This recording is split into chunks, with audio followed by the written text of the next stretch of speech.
Online lending harassment. Ating tatalakayin kasama si Atty. Jose S. Bellarmino II, Deputy Commissioner ng National Privacy Commission ng NPC. Attorney, magandang tanghali po. Magandang tanghali, Sir Joshua. Thank you for having me. Yes, una po sa lahat, ano po ba yung sa kasalukuyan, yung karaniwang anyo, yung form of harassment na natatanggap ng biktima pagdating sa online lending? Magandang question, Sir Joshua. And Yusek March, good afternoon. Karamihan po na natatanggap naming reklamo is yung company ina-access yung kanilang phone book, ina-access yung kanilang photo book, no? Pati yung kanilang social media. So ang nangyayari ho, kapag hindi kayo nakabayad sa inyong utang, bubuksan po nila ang inyong contact list. Tapos ite-text po yung mga nasa contact list nyo, primarily yung mga katrabaho ninyo, mga kaopisina, yung inyong pamilya, at sasabihin na itong taong to is tapador, hindi nagbabayad. Aside from that, no, po pwedeng mag-post sila ng sa social media nyo kasi na-access nila, no, i-post yung na may utang nga kayo, personal na impormasyon nyo, at sasabihin nga hindi ito nagbabayad na tao. At iba't iba pa pong forms ng harassment, no, either yung patuloy na pagtawag at pag-text doon sa mga contact list na hindi naman guarantors doon sa utang at hindi nagbigay ng pahintulot, subalit ay kinokontak nila para makasingil, no, i-coerce yung umutang na makapagbayad. Grabe naman talaga, attorney. Ako, before may mga natatanggap ako, ginagamit pala akong character reference or guarantors Yusek. ng mga borrowers na ito. Hindi magaganda yung mga sinasabi nila, mga very personal o talagang bordering harassment na talaga. Paninirampuri. Paninirampuri talaga. Pero attorney, paano po ba tinutugunan ng NPC ang mga reklamo ng mga biktima ng online lending harassment sa kasalukuyan po? So, Yusek March, no, tumatanggap kami ng mga reklamo mula sa ating mga kababayan. So, gumagawa kami ng fact-finding investigation.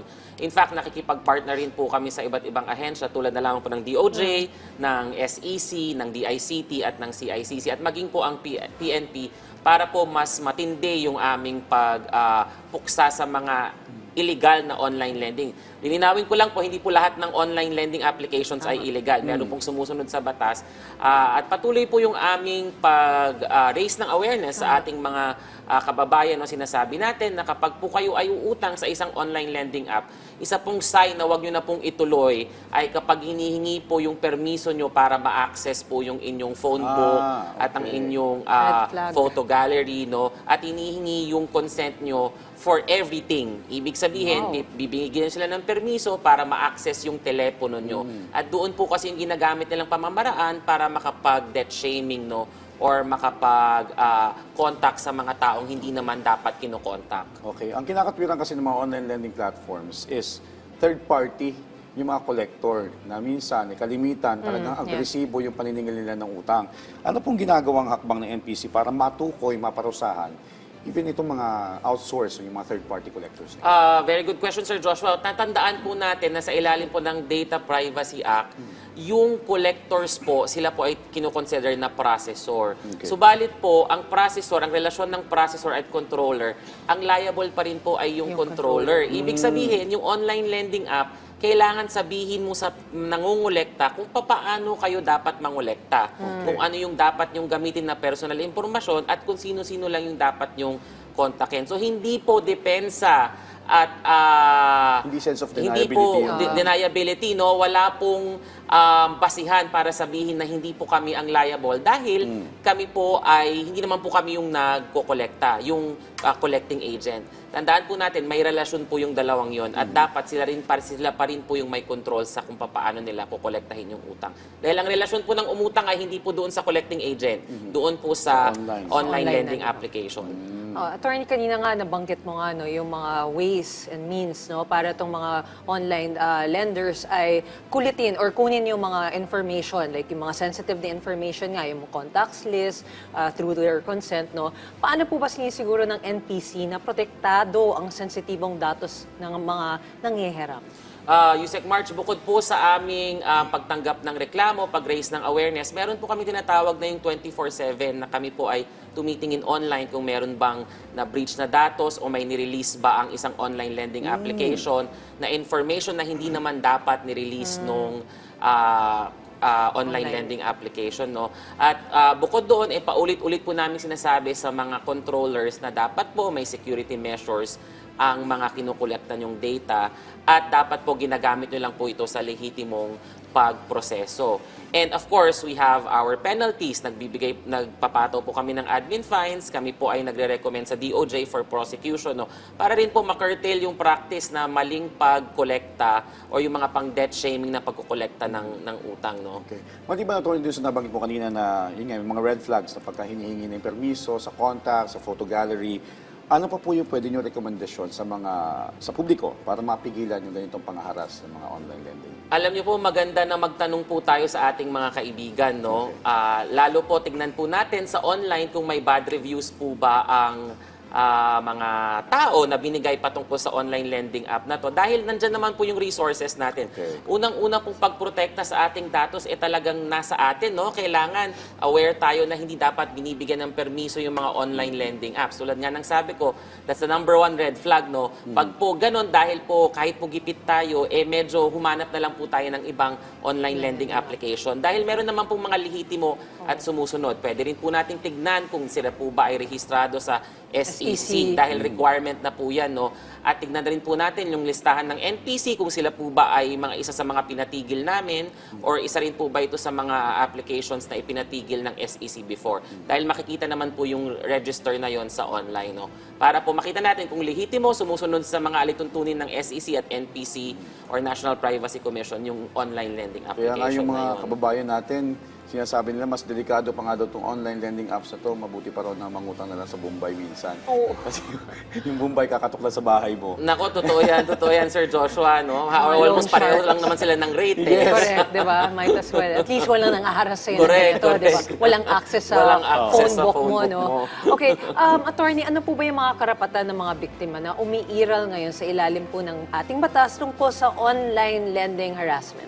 Okay, sa ilalim po ng Data Privacy Act, meron po silang unang-una na right na ipatigil po yung pagproseso ng kanilang datos. Pwede po nilang i-request sa controller o sa online lending application na ipa-delete po yung kanilang data. Pwede rin po sila, again, tulad po na sabi ko kanina, lumapit po sa National Privacy Commission para po magreklamo kung sakaling na-violate po yung kanilang privacy or yung kanilang right under the Data Privacy Act, no?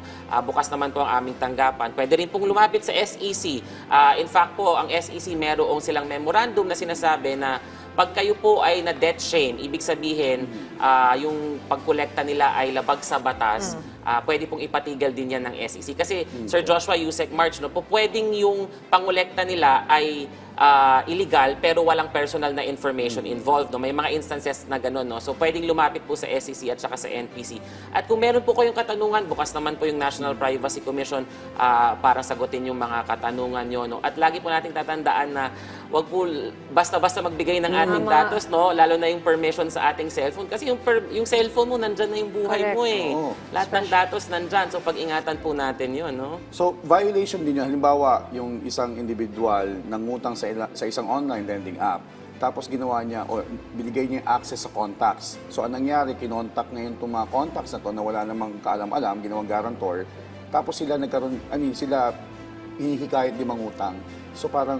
Dalawa po yun, Sir Joshua. Pwedeng si kinontak na hindi naman guarantor magreklamo sa NPC. Pwede rin. Siya din, Pwede may yun. personal. Pwede rin po yung nangutang, no, magreklamo sa NPC. At hindi Yun. po acceptable yung kahit po sabihin na nagbigay ng consent yung Consent. tao. Okay. Dahil disproportionate po yun. Bakit mo kailangan yung buong contact list ng isang Correct. taong umuutang Yes. para pagbigyan siya sa kanyang application na umutang? Ano yung purpose po? At hindi po pwedeng sabihin ng online lending na para po kontakin yung iyong contact list dahil hindi po papasa yun sa ilalim ng batas. Tandaan po natin, may basihan lang po para sa pagproseso ng datos ng isang tao. Okay. Paano naman napapanatili ng NPC yung transparency sa paglutas ng mga reklamo para makita? Yes, we're very open naman po. No? In fact, since 2019, we've resolved around 2,000 cases, Sir Joshua. No? 2025, medyo bumaba na po yung cases, which I think is an indication na talagang Yes. nagwo-work Working yung system na. joint forces ng DOJ, ng SEC, ng NPC, maging ang DICT at saka ng CICC. No?